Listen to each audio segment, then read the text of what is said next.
Hello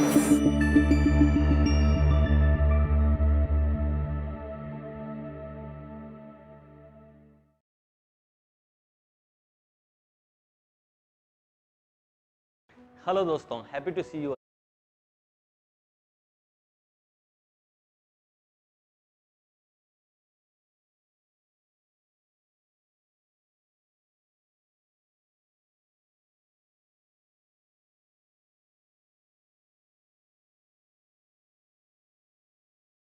again.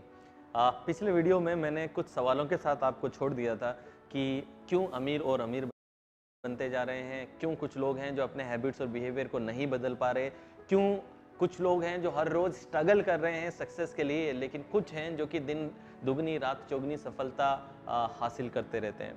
तो दोस्तों, आज के इस वीडियो में उस सवाल का जवाब हम ढूंढेंगे और इनफैक्ट उस सवाल का जवाब भी कि क्या चीज़ है जो आपको एक्चुअली रोक लेती है। दोस्तों, सबसे बड़ा रीज़न कि लोग अपनी सक्सेस में स्ट्रगल करते हैं, उसका कारण ये है कि they don't understand the biggest principle of creation. इस क्रिएशन का सक्सेस का जो सबसे बड़ा प्रिंसिपल है वो लोग कहीं ना कहीं समझते नहीं है, और अगर समझते हैं तो उसको अप्लाई करना नहीं आता।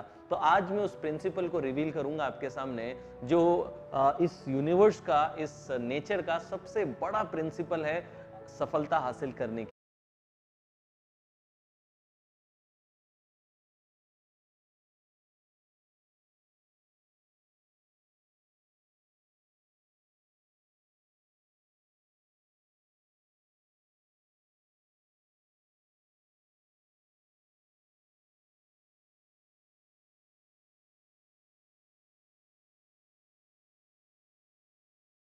लिए ये प्रिंसिपल दोस्तों क्या है? बिगेस्ट प्रिंसिपल ऑफ क्रिएशन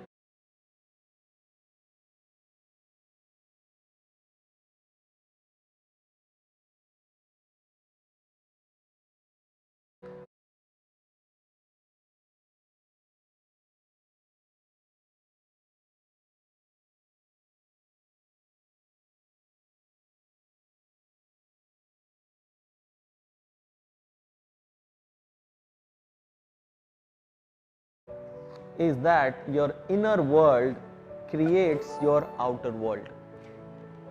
अगर मुझे इस दुनिया को एक मैसेज देना हो, और वो भले ही मेरा लास्ट मैसेज हो, तो मैं सबसे इंपॉर्टेंट चीज़ जो मैंने अपने जीवन में सीखी, जिसकी वजह से मेरी लाइफ ट्रांसफॉर्म हुई, तो मैं कहूँगा कि ये वो प्रिंसिपल है जो इवन इस दुनिया से जाते समय अगर मुझे एक बात सिखानी हो तो ये बात मैं सिखा के जाना चाहूँगा, that is inner world creates your outer world. अब कई बार लगता है कि सर ये तो कॉमन सेंस की बात है, ये तो बहुत सारे लोग बात करते हैं, मगर दोस्तों common sense is not a common practice. ये आप हमेशा ध्यान रख लीजिएगा, that common sense is not a common practice. इस प्रिंसिपल को अगर आपने डीपली इम्बाइब कर लिया, एब्जॉर्ब कर लिया और अपनी लाइफ में अप्लाई करना शुरू कर दिया, तो आप देखिएगा कि आपकी लाइफ सिग्निफिकेंटली ट्रांसफॉर्म होगी। Your level of success in personal and professional life will significantly increase. Your confidence, clarity, your sense of responsibility, everything will increase significantly अगर आप इस प्रिंसिपल को समझ लेंगे। ये प्रिंसिपल है your inner world creates your outer world, यानी कि जो भी चीज आपने दुनिया में अचीव की है वो एक रिफ्लेक्शन है कि आप अंदर से कैसे हैं, यानी कि आप बाहर जो भी कुछ अचीव कर रहे हैं ये इस चीज का रिफ्लेक्शन है कि आप अंदर से कैसे हैं। So your outer world is always reflection of your inner world. चलिए एक एग्जाम्पल से मैं आपको समझाता हूं तो थोड़ा और डिटेल में आपको समझ में आएगा। जस्ट इमेजिन कीजिए कि ये एक पेड़ है, ओके, और दिस इज अ पेड़ वी हैव, और इस पेड़ पे कुछ फ्रूट्स लगे हुए हैं। There are some fruits.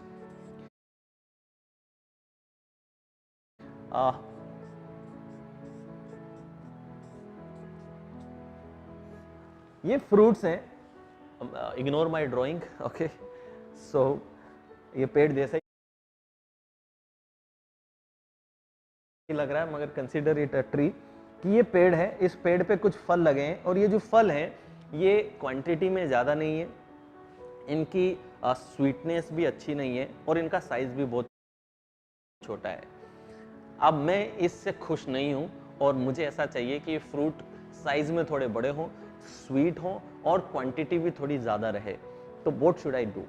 मैं क्या करता हूँ, मैं इन सभी फ्रूट्स को तोड़ देता हूँ, सारे फ्रूट्स को हटाने की कोशिश करता हूँ, कि सारे फ्रूट्स हटा देता हूं ताकि जो नया फ्रूट आए वो अच्छा आए।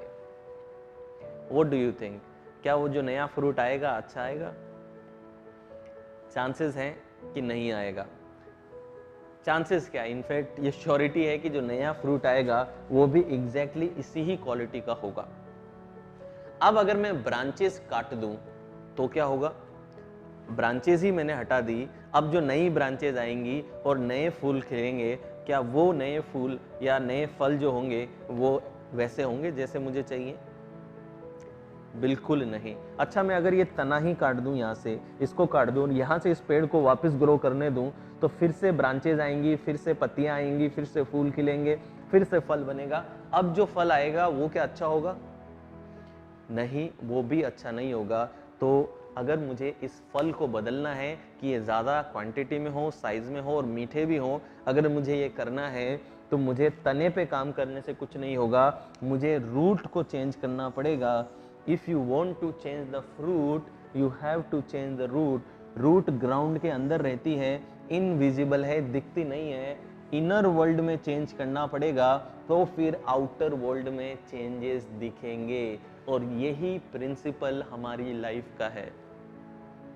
आपकी जो हेल्थ है ये एक रिजल्ट है, एक फ्रूट है। आपकी करंट इनकम एक फ्रूट है, एक रिजल्ट है। आपके रिलेशनशिप एक रिजल्ट है। आपकी बिजनेस ग्रोथ, आपकी सेल्स, आपके रेवेन्यूज एक रिजल्ट है, ये फ्रूट की तरह हैं। आपकी आदतें, बिहेवियर, आपके एडिक्शंस, ये सब रिजल्ट हैं। ये रिजल्ट नतीजा है आपके इनर वर्ल्ड का, यानी कि रूट कहीं और है। आपको जो दिख रहा है बाहर वो सिर्फ रिजल्ट है। और यही रीजन है कि आप कितना ही अपना बिहेवियर चेंज करने की कोशिश करो, बिहेवियर चेंज करने का मतलब है कि आप ब्रांचेस काट के नया फ्रूट एक्सपेक्ट कर रहे हो। जब तक आप इंटरनल चेंजेस नहीं लेकर के आओगे तब तक एक्सटर्नल वर्ल्ड में कुछ नहीं बदलने वाला, आप कितना भी प्रयास कर लें। और यही सच्चाई है उन सब लोगों की जो वेट लूज करना चाहते हैं मगर नहीं कर पा रहे, बुरी आदतें छोड़ना चाहते हैं लेकिन नहीं छोड़ पा रहे, बहुत हार्डवर्क करने के बावजूद भी उन्हें सफलता नहीं मिल रही। क्यों? क्योंकि बिना इंटरनल चेंजेस किए वो एक्सटर्नल वर्ल्ड को बदलना चाहते हैं। दोस्तों, मैं एक और एग्जांपल आपको देता हूं तो शायद और ज़्यादा बेटर आपको समझ में आएगा। जस्ट इमेजिन कीजिए कि आप एक मल्टीप्लेक्स में हैं, एक मूवी हॉल में आप बैठे हैं और उस मूवी हॉल में स्क्रीन पे एक अच्छी सी मूवी चल रही है और उस मूवी में एक सीन आया, वो सीन आपको पसंद नहीं है एंड वो सीन आप बिल्कुल भी अच्छा नहीं लग रहा और आपको बहुत इरिटेटिंग और फ्रस्ट्रेटिंग लग रहा है वो सीन को देख के। तो आप क्या करते हैं, आप अपने जेब से एक चाकू निकालते हैं और आप स्क्रीन पे जाते हैं और स्क्रीन पे स्क्रैच मारना शुरू कर देते हैं तेजी से। आप मुझे बताइए कि आपके स्क्रैच मारने से क्या सीन बदल जाएगा? क्या वो सीन चेंज होगा? बिल्कुल नहीं। ना तो वो सीन चेंज होगा, इनफैक्ट स्क्रीन और खराब हो जाएगी, तो जो सीन चल रहा था वो और भी ज्यादा खराब हो जाएगा।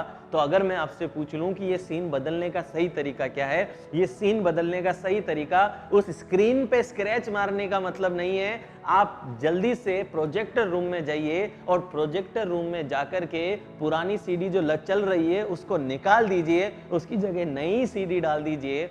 जैसे ही आप नई सीडी डालेंगे नई मूवी चलना शुरू हो जाएगी। This is the problem we have in our life, that हम सीडी, हमारा जो सॉफ्टवेयर है, हमारे जो प्रोग्राम है, यानी कि जो इंटरनल चेंज है, उस इंटरनल चेंज को किए बिना हम एक्सटर्नल दुनिया को बदलने की कोशिश करते हैं। इसी वजह से हमारे जीवन में प्रॉब्लम होती है। दोस्तों, जस्ट इमेजिन कीजिए कि आप एक वर्ड डॉक्यूमेंट लिख रहे थे और उस वर्ड डॉक्यूमेंट में हुआ यूं कि एक स्पेलिंग मिस्टेक हुई, लेकिन आपने प्रिंट आउट निकाल लिया। आपने प्रिंट आउट में देखा तो आपको पता चला कि स्पेलिंग मिस्टेक है, और अब आप उस प्रिंट आउट में डिजिटल इरेजर लाते हैं और उस प्रिंट आउट में चेंज करते हैं, उस प्रिंट आउट को डिलीट करते हैं, वहां पे उस मिस्टेक को करेक्ट करते हैं और अब वापिस से प्रिंट बटन दबाते हैं। तो अब क्या जो नया प्रिंट आउट निकलेगा उसमें स्पेलिंग सही होगी कि गलत होगी? स्पेलिंग अभी भी गलत होगी। क्यों? क्योंकि आपने सिर्फ एक्सटर्नल चेंज किया, आपने एक्चुअल डॉक्यूमेंट में चेंज नहीं किया, इंटरनल चेंज नहीं किया। इसलिए जितनी भी बार प्रिंट निकलेगा वो गलत मिस्टेक के साथ ही निकलेगा, जब तक आप उसको इंटरनली करेक्ट नहीं करेंगे। इसी वजह से कई लोग कुछ दिन के लिए तो अपना बिहेवियर बदल पाते हैं, लेकिन थोड़े समय में वही बिहेवियर उनमें वापस आ जाता है। क्यों? क्योंकि इस प्रिंसिपल को वो समझते नहीं कि इंटरनल वर्ल्ड में जब तक आप चेंज नहीं करोगे, जब तक आप रूट चेंज नहीं करोगे, आप फ्रूट चेंज नहीं कर सकते। अगर फल बदलना है तो जड़ बदलनी पड़ेगी। What is the root? उस रूट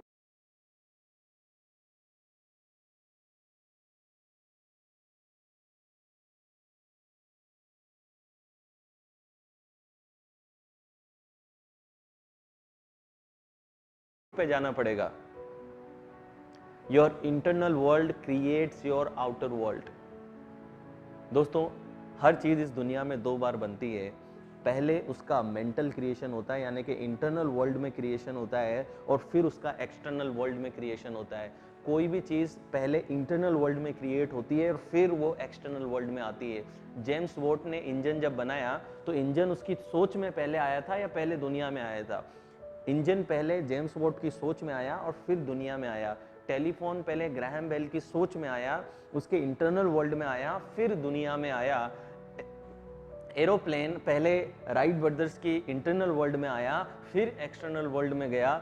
आप अपने आसपास जो भी चेयर, आपका मोबाइल, आपकी लैपटॉप, आपने जो कपड़े पहने हैं, आपने जो चश्मे लगाए हैं, हर चीज़ पहले इंटरनल वर्ल्ड में आई थी, फिर एक्सटर्नल वर्ल्ड में आई। इनफैक्ट आप खुद भी पहले अपने माँ बाप के इंटरनल वर्ल्ड में आए थे और उसके बाद में आप दुनिया में आए। हर चीज़ इस दुनिया में पहले इंटरनल वर्ल्ड में क्रिएट होती है, उसका मैप इंटरनल वर्ल्ड में क्रिएट होता है और उसके बाद में वो चीज़ एक्सटर्नल वर्ल्ड में आती है। बिना इंटरनल वर्ल्ड में मैप क्रिएट किए कोई भी बिल्डिंग आप देखिए, उसका मैप पहले किसी इंसान के दिमाग में क्रिएट होता है, फिर पेपर में आता है और फिर वो दुनिया में आता है। ये इतना सिंपल है। तो एक आर्किटेक्ट के दिमाग में आता है, वहां से वो पेपर पे आता है और फिर पेपर से वो दुनिया में आता है। तो जो क्रिएशन का नेचर है, जो मैनिफेस्टेशन का प्रोसेस है, वो प्रोसेस ये है कि first things will come in your internal world and then they will come reflect in your external world। तो ये सबसे बड़ा प्रिंसिपल है, आज मैंने आपके साथ में शेयर किया that if you want to change your external world you have to change